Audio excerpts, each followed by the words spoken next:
watching KCAL9 News at noon. Sandra, what are the limits of your body? Nothing like this. A couple of adventurers found out. A survival expert and a Hollywood stunt woman set out on a 100-mile trek on foot throughout California to find out. I'm going to put this right out there. I can't do it. We're going to be talking with Furneaux and Thomas Coyne in just a moment. But first, here is a look at some of the moments that they shared during their really difficult hike. Take a look. We're about to start off on our trek, and I have to say I'm a little bit apprehensive. I'm supposed to talk about my feelings about the beginning of this trip here, and I couldn't feel better about it. But the thing for me that I'm just super excited about is just the unexpected. I'm really looking forward to testing myself and seeing my responses in situations that you're never ever going to expect.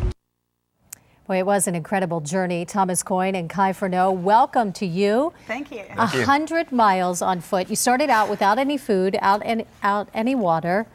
Why'd you do it? It just seemed like a really interesting adventure. Like nobody had ever done it before, and Thomas had the idea. I was on a survival course of his, and he just mentioned this idea about hiking across the Sierra Nevadas with living off the land, essentially, and it just sounded really interesting. So I thought, you know what? Why not? So you teach this kind of thing then, Tom? Yes, sir. Yes, sir. We opened our doors approximately 13 months ago, and we wanted a way to introduce the school to the world, and I figured something like this would be one way to go about it. Boy, that's quite a way to do it. And you just mentioned it to her, and you said, yeah, let's try it? Yep. Well, she overheard me talking about it with an instructor, and about 3 days later I get a phone call saying, I want to do it, I want to promote it, I want to get us gear sponsors, and well, I can't really turn that down. So how do you guys prepare for something like this? Because you didn't take any food or any water.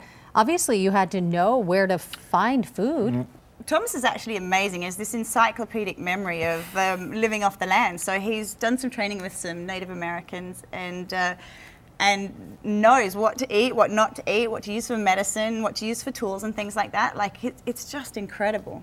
You have to think we wouldn't be here today if people couldn't live directly off the land in the hunter-gatherer aspect and prosper. And really, when you're outside, every plant you see has some kind of use to man. And you say we left with no food and water, but everywhere in the Sierra Nevada was food and water all around us. So where did you actually start out and where'd you end up? As we look at the pictures here, it looks like the terrain changes quite a bit. We started out near Visalia by the Kauai River Reservoir, and we ended up just south of Olancha at the Highwee Creek Reservoir. So we started where the water flows out of the mountains on one side and ended up where it flows out the other. So at least in those 2 points, origination and ending, you knew there was going to be water. What was it like in between, though? You guys must have been hungry. Starving. I have to be honest.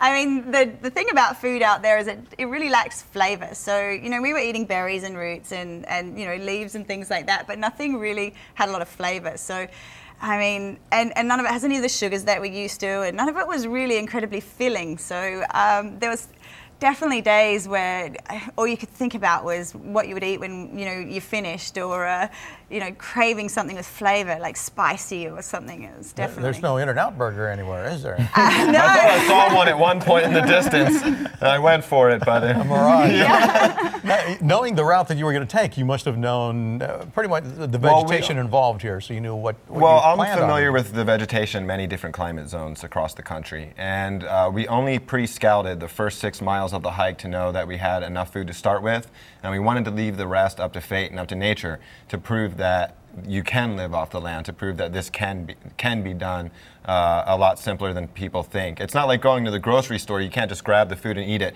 You have to process everything out there, you know, crack the nuts, powder them, bake them, roast them, you know. We didn't have really utensils and things like that. So the food's a little bit harder to process before you can eat it, but it is all around you. There's food in the wilderness all around you. It's just our ignorance that separates us from that. Kai, did you ever go girl on him? Did you ever just say, I can't do this? Well, I think he actually went girl on me a few times. No. She was a machine out there. No, she was an excellent partner. I've worked in the outdoors in extreme terrain and conditions my whole life, and she's been one of the best partners I've ever worked with. So you never thought about giving up? Well, there was no point, you know, like I'm so stubborn to an absolute fault, and I knew we had to get from A to B, so there was no can't. You know, there was a few points, you know, like a couple of times the GPS took us in the wrong direction and we'd end up like 10 miles away from where we needed to be, and you'd sit there and you'd like, well, here I am and I'm exhausted, but I have to be over there. There's no can't though, Right. you just are like, well, it's what has to be done. So you just do it. Really is what it was. Was there any food storing and water storing as you went along, or did you? Well, we would gather when we would find a food that we enjoyed, or a food that was especially nutritious. We would gather in excess amounts to bring along with us. Like at one point, we even found wild onions, so we gathered several dozen of those to last us for the next 3 days. Oh, that was one of the best parts of the trip, was roasting wild onions in the fire, because walking after a little while, I'd taste the onion and almost like I had a bite of a cheeseburger in there earlier, you know. So it was just like this taste of home that was just wonderful. Just lacking the bun and the burger. Exactly. And I hate onions, but these were like heaven, you know. We would just cook them over and you'd be like, oh, flavor.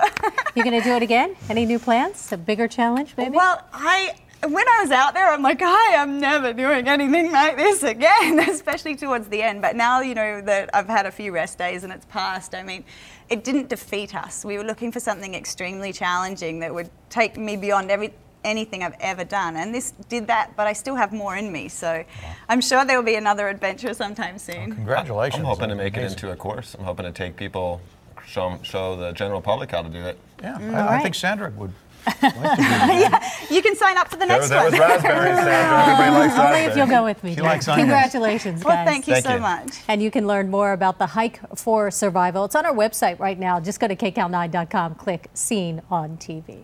Again, congratulations and good luck on the next trip. Thank Thank you very you. much. All right.